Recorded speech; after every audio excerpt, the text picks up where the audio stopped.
Hello everyone, welcome to your next class. In this one we're going to be talking about exception types in Python. This is basically the errors that Python throws when your code isn't working properly. It turns out you can actually make your own custom exception types that we're not going to design or talk about here, but as just a note, these aren't rules of Python. You can create the rules of Python yourself and establish this thing. As well, but so you can create your own exceptions. But we're going to talk about the exception types that exist in Python in default that try to navigate you towards where things are going wrong in your code. So I'm hoping to not only teach you about the types that exist, but how you should approach interpreting them and debugging. So this is hopefully be a useful class for you. So what you're going to learn is a handful of the default Python exceptions. I'm not going to go through all of them. I'm going to talk about some of the more common ones that I deal with and ways around dealing with how to handle these errors. We're going to see which ones are really common and what I look at when I interpret them and deal with, okay, if we have this error, what do we expect to infer or logically deduce where we need to figure where our code is going wrong and where we need to check it. So we only have one definition, and we've talked about it a little bit before. We're not going to spend a lot of time with new concepts here. We're just going to enrich our understanding of old concepts. We've all seen errors in Python, I'm sure, at this point. If you haven't had any errors in your code by now, you're a star. So what an exception is basically when your Python code breaks or doesn't work in some way, shape, or form. It is the error response or the error type that it has not classified or determined it to be. Sometimes it is really accurate and points to exactly what the problem is, and it's really easy to interpret. Sometimes it's really difficult to interpret because Python's confused with what's going on as well. So understanding not only what what Python is actually saying when an error is thrown and what it's trying to tell you are very important. And it requires both a knowledge of the code base itself as well as how Python is going to respond to these kinds of problems. So we have a larger syntax section today. But I'm not going to spend a lot of time writing anything down in terms of what this stuff means. We're going to go through each of these one at a time, and I'm going to talk about them. There's nothing that really needs to be written. This is a perfect thing for a table. So when Python returns an error, it returns many different exception types. You can actually name your exception, when you're doing a try and except, you can label your exception as just catch all exceptions at no matter what specific type they are by using the exception, just straight up exception name, this first row here. And this is the base class for all exception types. The most common error that people have, especially when they first start Python, no matter what code or how much experience you have, is indentation errors, meaning you haven't indented your code in the right way. You've either indented too much or too little. It's missing some information after an indentation. And the reason why this is one of the most common types is because Python is unique in the fact that it's an indented language. Indentation is important to its syntax. So what we want to do when we see these kind of indentation errors, it'll also point us to where it thinks that indentation error is at. So we can determine whether or not a colon exists there, or we used spaces, or we didn't indent properly. So that's what an indentation error is trying to point us to. Some sort of statement, clause that usually expects some sort of indented code underneath it isn't properly receiving that code. The next error that we might come across is a syntax error. Syntax errors are kind of if you want to print a string and you have different quotation types, like a double quote and it ends off with a single quote, so the way that you wrote that line of code is really confusing to Python. It's missing something. It doesn't the way that you're following the rules of Python aren't being established and maintained. And that's what it's trying to say with a syntax error. A type error is when a function usually is involved in it, and when you pass a function some sort of data type that it either doesn't expect or can't do something with. So you have a function, it's going to do some sort of string processing or parsing, and you pass in an integer. can't run split or like rstrip on an integer, can you? So what a type error is doing is it's basically saying, okay, well, you passed in some information on this line, and that information isn't in a specified type that I can do anything with. So a good hint in that case is, okay, well, are the objects that I'm looking at the objects that I expect them to be? Maybe I should do some forced typing, like, change this thing from an integer into a string, for instance. Maybe it'll start to run that code. So a type error is really telling you, okay, you don't know what your objects are. You should understand objects a little better and what's going on in your code at the moment.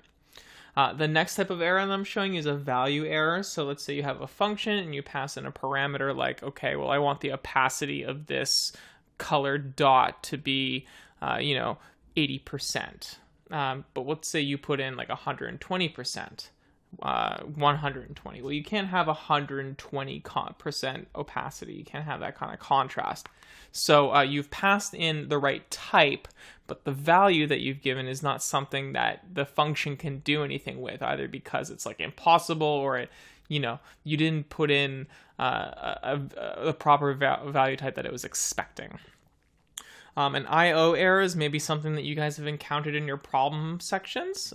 Basically, this is one that's like, okay, you're using the input function and that input-output operation fails. Usually this happens with like the open function, essentially saying that like you're trying to open something and it couldn't find that file to open. So there was an output error as opposed to an input error in that case. The next thing we are looking at here is a zero division error. This should be fairly familiar to you. You can't divide something by 0, so this error will get thrown if your math is weird with your zeros. Last thing you might have seen from our classes, guys, is this EOF error, and this occurs with our input function specifically. This isn't one that I see a lot in my everyday life, but this is definitely one that you have seen or will see in your experience in this class. And what EOF error is saying is like, basically when you use that input function that didn't input anything. So it's important to know what each of these errors mean. Please do go on Google Python exception types and see all the different errors that currently exist. Next, guys, we're going to move into some code, and I'm going to just kind of like workshop through how we deal with errors and what kind of errors to expect if we do like a couple of manipulations to our syntax in a way that messes everything up, and how to handle that kind of issue. All right, everyone, here we are in our coding section. I'm just going to run that here. I'm going to show you a handful of errors to show you how I would first interpret the error log and then how I would go about figuring it out. This might actually be a good challenge for you to see if you can figure out what is going to error before I run it. So let's look at this first line here. We have print hello world. You'll notice some discoloration already. So like a lot of times our linters and our user interfaces are trying to help us reduce the amount of errors that we get in our code. So we can already kind of visually see that there should be an error that's passed through here. So we got a syntax error. This said that, okay, well, there's an issue with our code. The first thing you'll notice here in our debugging is that it says, okay, there was an error, and it was with this file. This is kind of like nonsense for us at the moment because we're in a Jupyter notebook, but if you're running this like from Bash or something, it'll give you the file name of the script that you tried to run. It points to where it failed in our run, line 3, and then it shows the line that it failed on. And sometimes it even tries to point an error on like where it specifically did fail. It's not always accurate, so you should never rely on this arrow. However, sometimes it does give you hints as to what went wrong. In this case, it actually did give us the proper hint, but you shouldn't listen to this very often. It also tells us what the error specifically was, which was a syntax error. So we go, oh, syntax error. There should be a syntax error somewhere around here. We see that there's no quotation. Let's see how this runs now. Hello world. Okay, it did in fact run, so we just debugged that error code. Very cool. The next thing I want to do is run this one here, and let's see where our error would be. What kind of error do you think we would get from this first? I mean, you probably could guess that maybe we're going to get an indentation error, but is that the first thing that's thrown? No. Okay, we have invalid syntax. Okay, what's our syntax error? So, okay, first off, it's saying it's on line 5. This is indeed line 5, and it's pointing to here. So in this case, it's actually right again. We have a syntax error, and the syntax error is here. We didn't add our colon. What happens when we get now? we have another error, except now we have that indentation error that we expected. So it says, okay, it expected an indented block for this for loop, but it's not there. We could do something like this, pass, where the for loop doesn't do anything and it'll still print the last variable of x. But what we really wanted to do was print this iteratively from 0 to 10. What this line is saying is we created a range object which has numbers between 0 and 9, and then we want to iterate through them and print each number once. So let's see what happens when we run this now. Do we get the error? We don't. So our indentation error has now been debugged. Awesome job. Okay, the next thing I want to show you is an error of this sort. What kind of error do we expect to happen from this? We got a type error. So what this is telling us, remember what a type error says. It says that we didn't give it the type that this function needed in order to do its job. Turns out the .join function requires that you pass in a list in order for, so let's see what happens. 2, 4, 5.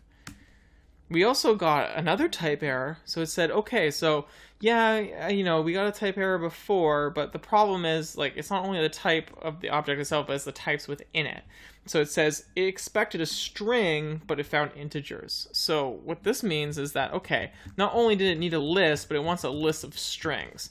What this function does is it takes a list and it converts it into a string separated by whatever you put in between these quotations. So I'm like comma separating this at the moment. Now that these are all strings, this should work. And there we go. Okay, so we have 2, 4, 5 as a string, all separated by commas, which didn't exist there before. Let's add like a semicolon space, and you can see it even more dramatically. There we go. So we had 2 type errors in this function because not only do we have a type error in that we didn't pass in a list, but I had another type error because we didn't pass in a list that was only composed of strings. Last type of error I want to show you is this one here. What kind of error did we get? We didn't get an input-output error, we got a file not found error. So this is not one that I showed you in the list, but it is one that exists, and I wanted to just kind of like throw you off a bit, or like show you something that maybe you didn't expect from that list that you saw. So what will we Intuit expect this error to mean, given that we were just trying to open a text file? Sometimes you don't have to know what the exception is exactly saying in order to understand what they're trying to tell you. In this case, it's like, okay, this file doesn't exist. We couldn't open and read this file because it's not in our directory. And that's what that error means, okay? Okay, guys, so with that, let's finish off for this class and do a recap.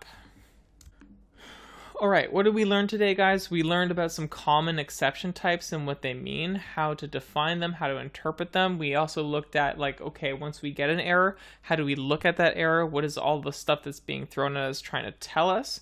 And then how to interpret that error to debug and get our code working just fine. So thank you very much, guys, and I'll see you next class.